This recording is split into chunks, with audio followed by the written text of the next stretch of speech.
প্রিয় দর্শক মন্ডলী, দেখেন আমাদের ঘরের কি অবস্থা।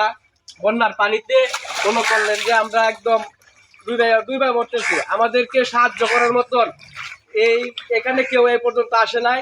আসেন দেখেন আমাদের ঘরে কি অবস্থা। দেখেন এ পর্যন্ত আমাদেরকে সাহায্য করার মতন কোনো লোক আসে নাই।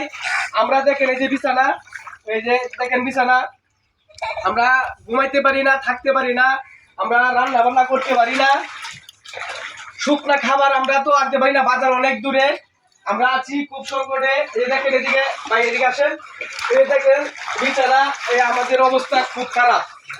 আমাদেরকে এ পর্যন্ত কেউ আসে নাই। দেখেন এই যে দেখেন ঘরের মাটি, এই যে ঘরের মাটি দেখবেন একদম কেদা হয়ে গেছে গা, ঠিক আছে, পানিতে পানিতে কেদা হয়ে গেছে গা। আমরা আছি খুব বিপদে। আমাদেরকে এ পর্যন্ত কেউ সহযোগিতা করে নাই আজ পর্যন্ত। এই দেখেন এদিকে আসেন, এই দেখেন আমাদের বাড়িতে যে পরিমাণ অবস্থা। আমরা আছি খুব কষ্টেতে আছি, আমরা অনেক কষ্টেতে আছি। দেখেন এই যে এদিকে আসেন ভাই, এদিকে আসেন একটু।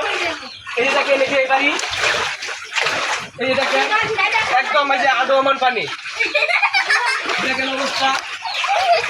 আমরা ভাই আছি অনেক কষ্টে আছি, আমরা অনেক কষ্টে আছি। আমাদেরকে কেউ সহযোগিতা করতে এ পর্যন্ত আসে নাই, ঠিক আছে। আমরা তো রান্না করে খাইতে পারতেছি না, এবং আমাদেরকে শুকনা খাবারও কেউ ত্রাণ দিতেও এ পর্যন্ত আসে নাই।